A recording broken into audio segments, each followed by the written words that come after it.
শেখ হাসিনাকে যে কোনো মতে ধরতে উঠে পড়ে লেগেছে ইউনূস সরকার। দিল্লির মুখাপেক্ষী ঢাকা, তাকে বিচারের কাঠগড়ায় তুলতে মরিয়া ইউনূস সরকার। আগেও ঢাকা জানিয়েছে তারা শেখ হাসিনাকে দেশে ফেরাতে দিল্লিকে চিঠি পাঠিয়েছে। সদ্য বৃহস্পতিবার ফের একবার এই ইস্যুতে মুখ খুলল বাংলাদেশের ইউনূস সরকারের বিদেশ মন্ত্রক। ঢাকা চাইছে দেশত্যাগী প্রধানমন্ত্রী শেখ হাসিনাকে দেশে ফেরাতে, তারপর জুলাই হত্যাকাণ্ডের বিচার প্রক্রিয়া আরও এগিয়ে নিয়ে যেতে চায়। মোহাম্মদ ইউনূসের নেতৃত্বাধীন বাংলাদেশ সরকারের বিদেশ মন্ত্রকের মুখপাত্র মোহাম্মদ রফিকুল আলম এই বিষয়ে বক্তব্য রাখতে গিয়ে এদিন বলেন, ইতিমধ্যে শেখ হাসিনাকে বাংলাদেশে প্রত্যর্পণ করতে দিল্লির কাছে প্রয়োজনীয় নথি পাঠিয়েছে ঢাকা। তিনি বলেন, তবে এই বিষয়ে ভারত এখনো কোনো উত্তর দেয়নি। শেখ হাসিনাকে যে কোনো মতে ধরতে একেবারে উঠে পড়ে লেগেছে ইউনূস সরকার। তাকে পাকড়াও করতে তৈরি করা হয়েছে তদন্ত কমিটি। বাংলাদেশের জাতীয় স্বাধীন তদন্ত কমিশন সূত্রে জানা গিয়েছে, ভারত যদি শেখ হাসিনাকে না পাঠায় তাহলে অনুমতি সাপেক্ষে ভারতে গিয়ে তাকে জেরা করতেও রাজি কমিশন। শেখ হাসিনার বিরুদ্ধে আগেই একাধিক গ্রেপ্তারি পরোয়ানা জারি করেছিল বাংলাদেশের আন্তর্জাতিক ক্রাইম ট্রাইব্যুনাল। পাশাপাশি তার মধ্যে গ্রেফতার করে ট্রাইব্যুনাল কোর্টে হাজির করাতে হবে সেই দিনক্ষণও বেঁধে দেওয়া হয়েছিল। তবে তার কোনো খোঁজ না মেলায় তাকে গ্রেফতার করতে পারছে না বাংলাদেশের অন্তর্বর্তীকালীন সরকার। এবার আরেক মামলায় সম্প্রতি প্রাক্তন প্রধানমন্ত্রী শেখ হাসিনার বিরুদ্ধে গ্রেপ্তারি পরোয়ানা জারি হয়েছে। 6 জানুয়ারি সোমবার শেখ হাসিনা সহ 12 জন আসামির বিরুদ্ধে গ্রেফতারি পরোয়ানা জারি করে আন্তর্জাতিক অপরাধ ট্রাইব্যুনাল। আসামিদের গ্রেফতার করে আগামী 12 ফেব্রুয়ারি ট্রাইব্যুনালে হাজির করার নির্দেশ দেওয়া হয়েছে। আর তার মধ্যেই বাংলাদেশের জাতীয় স্বাধীন তদন্ত কমিশনের সভাপতি মেজর জেনারেল ফজলুর রহমান সোমবার জানান, ভারত শেখ হাসিনাকে দেশে না পাঠালে তাদের অনুমতি পেলে তদন্ত কমিশন ভারতে গিয়ে শেখ হাসিনাকে জিজ্ঞাসাবাদ করতেও রাজি। কোনো সিকিউরিটি আর যানবাহন না দিলেও কাজ চালিয়ে যাওয়া হবে। এবার আপনাদের শোনাবো তদন্ত কমিশনের সভাপতি ফজলুর রহমান কি বলেছেন। আপনাদেরকে একটা অনুরোধ করব, সেটা হলো আপনারা ধৈর্য ধরেন, আমাদের উপরে আস্থা রাখেন। আমরা দেশের অভ্যন্তরীণ বিষয়টাকে আগামী 2 মাসের মধ্যে আমরা শেষ করে ফেলতে চাই এবং একটা মাস আমরা রাখবো যে আমরা যাদেরকে সন্দেহ করি, বিশেষ করে শেখ হাসিনা, তিনি ভারতে অবস্থান করছেন, আমরা চেষ্টা করব ফরেন মিনিস্ট্রির মাধ্যমে কিংবা ডাইরেক্টলি আমরা, যেটা আমাদের জন্য আইনগতভাবে সিদ্ধ, ভারতীয় হাইকমিশনের সঙ্গে আমরা যোগাযোগ করে হয় তাকে এক্সট্রাডাইট করার জন্য আমরা বলবো, কিংবা আমাদের টিম সেখানে গিয়ে তার ইন্টারভিউ নেবে।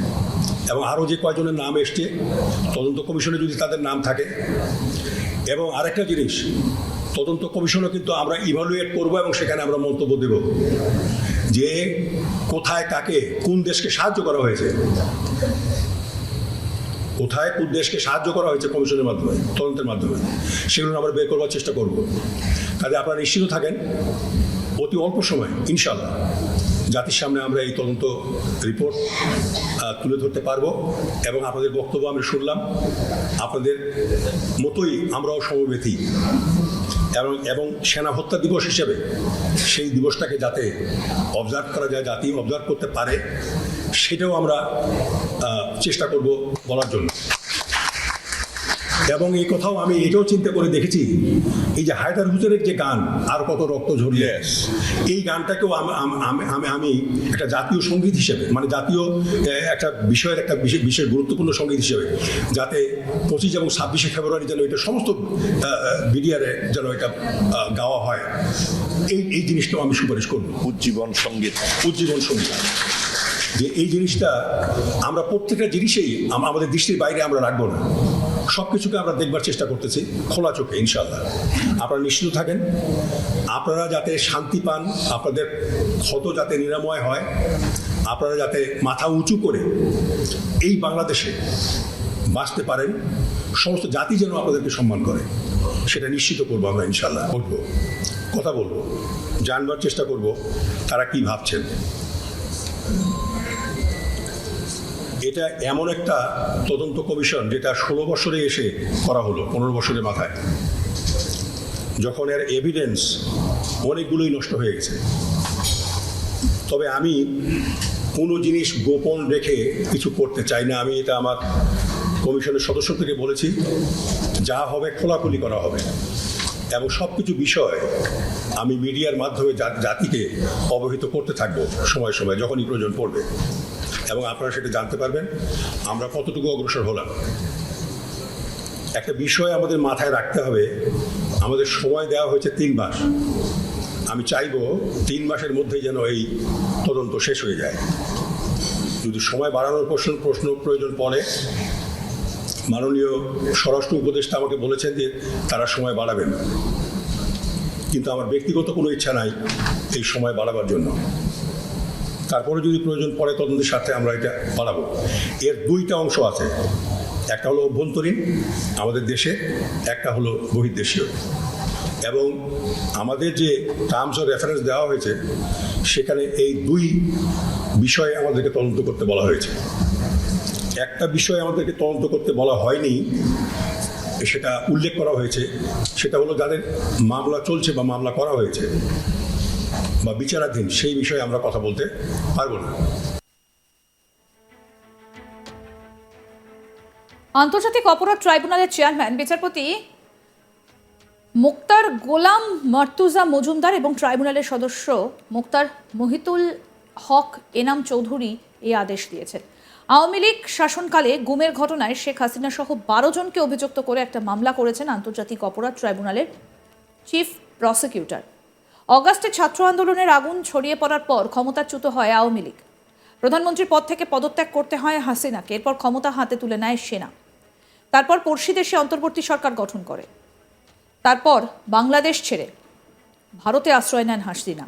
অন্তর্বর্তীকালীন সরকারের প্রধান হন নোবেলজয়ী মোহাম্মদ ইউনূস। তবে বাংলাদেশে এখনো পর্যন্ত সেই অশান্তি অব্যাহত রয়েছে। এখনো পর্যন্ত কিভাবে শান্তি ফিরবে বাংলাদেশে, সেই চেষ্টা না করে বরং হাসিনাকে কেন দেশে ফেরানো যাচ্ছে না সেটা নিয়ে বেশি ভাবছেন এই মুহূর্তে দাঁড়িয়ে অন্তর্বর্তী সরকারের উপদেষ্টারা। এবং তারা যেন তেন প্রকারেণ শেখ হাসিনাকে ফিরে পেতে একেবারে উঠে পড়ে লেগেছেন। ইউনূস সরকার একেবারে উঠে পড়ে লেগেছে। দিল্লির মুখাপেক্ষী ঢাকা, তাকে বিচারের কাঠগড়ায় তুলতে মরিয়া ইউনূস সরকার। আগেও ঢাকা জানিয়েছে তারা শেখ হাসিনাকে দেশে ফেরাতে দিল্লিকে চিঠি পাঠিয়েছে। সদ্যই বৃহস্পতিবার ফের একবার এই ইস্যুতে মুখ খুলল বাংলাদেশের ইউনূস সরকারের বিদেশ মন্ত্রক। ঢাকা চাইছে দেশত্যাগী প্রধানমন্ত্রী শেখ হাসিনাকে দেশে ফেরাতে। তারপর জুলাই হত্যাকাণ্ডের বিচার প্রক্রিয়া আরও এগিয়ে নিয়ে যেতে চায় তারা। মোহাম্মদ ইউনূসের নেতৃত্বাধীন বাংলাদেশের সরকারের বিদেশ মন্ত্রকের মুখপাত্র মোহাম্মদ রফিকুল আলম এই বিষয়ে বক্তব্য রাখতে গিয়ে বলছেন, ইতিমধ্যেই শেখ হাসিনাকে বাংলাদেশে প্রত্যর্পণ করতে দিল্লির কাছে প্রয়োজনীয় নথি পাঠিয়েছে ঢাকা। তিনি আরও বলেন, তবে এই বিষয়ে ভারত এখনও কোনো উত্তরই দেয়নি। অর্থাৎ দেশে শান্তি কিভাবে ফিরবে, কিভাবে দেশের মানুষ খেতে পাবেন দুবেলা, সে কথা না ভেবে কিভাবে হাসিনাকে দেশে ফেরানো যায় সেটা ভাবতে একেবারে উঠে পড়ে লেগেছে ইউনূস সরকার। আরও আপডেট পেতে দেখতে থাকুন আজ তাক বাংলা। সাবস্ক্রাইব করুন, নোটিফিকেশন পেতে বেল বাটন অপশন প্রেস করুন, হোয়াটসঅ্যাপে ফলো করুন আজ তাক বাংলা। ভিডিওটা লাইক করুন, শেয়ার করুন, কমেন্ট করুন।